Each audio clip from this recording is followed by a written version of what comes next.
Baada ya Mwenge kumalizika, mambo yameibuka mambo mengi kinoma noma. Nimekuta kwenye grupu moja wasanii waliniadi uko ndani wakijadili namna ambavyo wamefanywa dhuluma na jinsi ambavyo wamedharaulika, wao wanavyosema hawapati thamani ile ya kile kitu ambacho wako nacho. Lakini pia ikanibidi ni mcheki B2K kwa sababu ni moja kati ya watu ambao niliwakuta kwenye group, lakini pia ni moja kati ya wasanii ambao waliperform. B2K analalamika kwamba hata yeye mwenyewe hajapata treatment nzuri kwa sababu mwaka jana aliahidiwa kupewa fedha ambayo ni shilingi 500,000 na mwisho wa siku hakuipata ile 500,000 ambayo ilibidi aipate. Sehemu zingine zote nimelipwa vizuri. Makambako tu ndo naweza kujuana. Mwaka jana waliniambia bwana tunaomba ujitolee tunakupa 500,000. Nikamwambia sawa. Wote ameni gamidi. Nimefanya show asubuhi na amka wakanipa 500,000. Sio 500,000 tena. Wakanipa 300,000 wakasema sijui maandalizi yalikuwa hovyo, sijui kuna vitu vilikuwa havijaenda sawa, kwa hiyo tumeamua tuwapeni 300,000. Mimi sikuongea kitu chochote kwa sababu nilikuwa na hasira, nilijua nikiongea naweza kuongea kitu kibaya nikamkosea Esther. Nikaamua tu kuondoka. Lakini huu mwaka nilijiapiza, siwezi kufanya kitu chochote Makambako. Ndio maana hata sikuwatafuta kuomba kazi wala cha nini. Ila mzee Lumato alivyonipigia simu nilimwambia hivi, alisema tu ana 300,000 jitolee hapa nyumbani.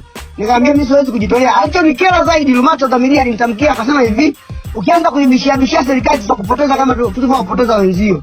Sasa Lumato unanipoteza mimi, umenisaidia nini kwenye maisha yangu ya muziki? Walisema watakupoteza. Alisema hivi, ukiwa unanibishia serikali tutakupoteza kama ambavyo wengine, kuna kijana tulimpoteza alikuwa anaweza kufanya vizuri akaanza kuilingia serikali tukampoteza. Nilipata hasira sikujibu chochote nikapata simu. Mambo ya kupotezana mzee, mbona kama wanachukulia poa tena? Oya, wanachukulia poa. Angalia madogo. Haya mimi mkurugenzi akaingilia kati akasema B2K. Mimi nilikuwa najua wewe. Hao jamaa unaongea nao vizuri, wanakutreat kama msanii wa nyumbani, unajitolea. Kwa sababu Mwenge huo unakuwa una budget, kuna hela zipo, ni lazima upewe kama unahitaji kulipwa, kama wanakuhitaji uperform. Na always ukitaka kuperform wewe unaperform the best kuliko mwingine yeyote ambaye watu tunamleta. Kwa hiyo unastahili kulipwa. Lakini mimi naomba nikulipe milioni kama wao hawataki. Unielewa? Mkurugenzi akaniambia utampata mtu fulani. Naomba nifahamu, wewe umelipwa au bado na hujalipwa? Wewe nimefanya kazi, mimi nimelipwa. Lakini wale madogo ambao waliambiwa watalipwa na walitafuta na wao mpaka sasa hivi hawajalipwa mwanangu. Haiwezekani mzee. Nakwambia tena, yani mimi mpaka roho inaniuma. Mimi ni kweli nimelipwa, lakini mimi bado naipenda sana Njombe. Naipenda sana Makambako. Yaani napenda sana watu wa nyumbani. Tunajua yani watu wanajua kujali kile ambacho tunakifanya. Bibi sisi tunahasa maisha ya muziki na changamoto, mtu asichukulie poa. Hebu nijifunze kitu kimoja. Shida ni nini? Shida ni maafisa utamaduni au ni halmashauri yenyewe? Msije mkaona lalamikia afisa utamaduni kumbe hawakupata fungu hilo na hawawezi kutoa pesa mfukoni ujue. Hapana. Yaani shida ni kwamba likitokea swala sisi kwenye kujitolea watu tunajitolea vitu vingi sana. Vingi tu tunajitolea. Wao wenyewe wanajua kwamba sisi tunajitoleana. Likifika kwenye swala la kulipwa, yaani likifika kwenye swala la kazi ambayo ina malipo, yaani wanaambia bwana njoo jitolee kwa sababu hapa ni nyumbani. Kwa sababu madogo wanaambiwa, wakina Azogo wanaambiwa, waliambiwa sasa kwa sababu nyewe mpo 10 tutawapa milioni mgawane, au nyewe mnaonaje? Kwa maana ya laki, kwa maana ya laki kila msanii. Wakati huo brother, ununua kiatu shilingi 50,000, ununua jinsi shilingi 28,000, ununua t-shirt shilingi 20,000, ununua huku koti baridi, ununua koti shilingi 30,000, ununua kofia shilingi 25,000. Inazima hiyo laki, pia msanii lazima uende umependeza. Hapo hujavaa miwani, hujapata msosi, hujatoka na timu. Umenielewa? Hujavaa miwani, hujapata hela nauli, laki haitoshi babu. Umenielewa? Nakupa mfano mdogo. Sisi tunaenda Makete kufanya show kwa Madam Kisa. Madam Kisa kwanza tulipofika alipokea. Alitujali, alipanda tulipigwa chakula nyumbani kwake. Umenielewa? Wasanii wote anasisitiza hakikisheni wasanii wangu wote wamekula. Hakikisheni wasanii wangu wote wamepata vinywaji. Hata wasanii ambao hawakuwa kwenye hesabu ya kwenda Makete mimi nilienda nao.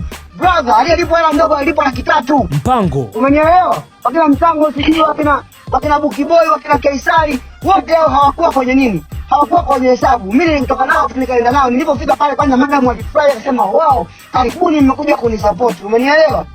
Akasema, "Nyinyi wote na madhara na nyinyi sasa hivi." Hapo akachukua namba zao akawaingizia hela. Akaambia, "Fanyeni show wadogo zangu, hapa mko nyumbani." Sasa naye Kisa mpaka asubuhi, yani mpaka hata hamu ya kutoka kwenye Mwenge bobu. Hakuna mtania alitoka. Wote tumefanya show, tumekesha Kisa mpaka asubuhi. anajali, anajua huyu ni nani, na Madam Kisa sisi tuna haki ya kumpost kwa sababu ndio DC wa kwanza kuja kwenye mkoa wetu au wilaya yetu na kuanza kupigania wasanii kuanza kulipwa. Huko nyuma kulikuwa hamna hayo mambo. Sawa sawa. DC Kisa anafanya vitu ambavyo ibidi maafisa utamaduni wetu wavifanye. DC Kisa alikuwa anapita ofisini kwake wasanii wa mkoa mzima, yeye akiwa mkuu wa wilaya. Unaelewa? Hachagui, tunaenda pale kwenye ofisi yake, tunakutana na watu wa Makete, tunakutana na watu wa Ludewa, tunakutana na watu wa Lupembe, tunatoka Makambako, tunafika pale sana, hewa nangu, niambieni, mimi tunataka kusupport Njombe. Ninyi mnataka nini? Tunampa mipango, wanasema sawa. Mimi nitahakikisha kila anayekuwa na tatizo mimi nitakuwa namsupport.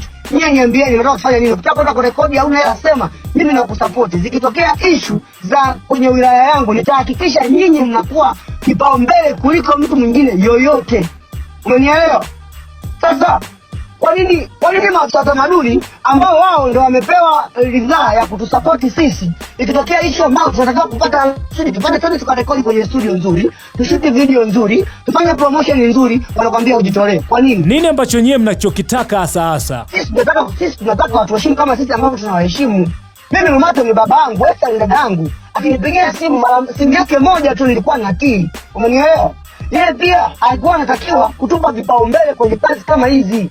Umenielewa? Alafu bahati mbaya zaidi, mimi pia nina story nimeambiwa walikuwa wanachati kwenye group baada ya mimi kuambia kama chini ya hiyo sifanyi, wanachati wanasema wao tunataka kumshusha BTK tumpandisha mtu mwingine kwa sababu yule amshaanza kutulingia. Kwani wamekupandisha wao?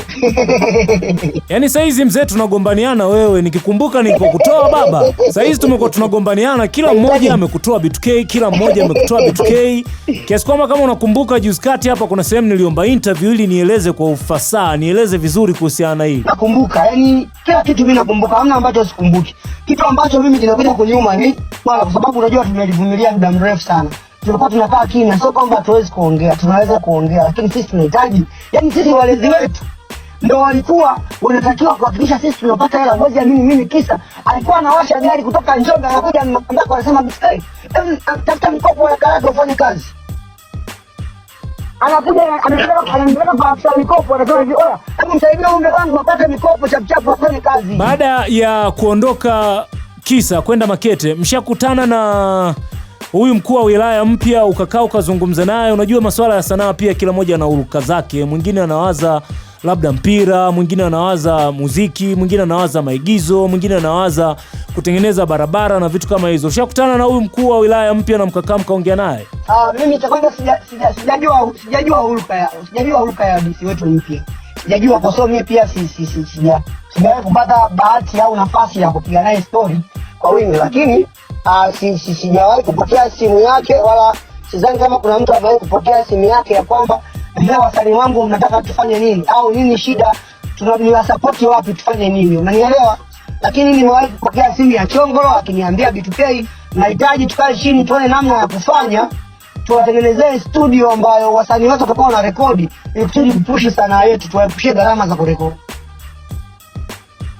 Kwa hiyo kuhusu mimi sijui chochote kwa kweli. By the way, mimi ndo mlezi wa sanaa mkoa wa Njombe na Nyanda za Juu Kusini. Ngoja tulipambanie tuone linakaaje. Haya, naomba kitu.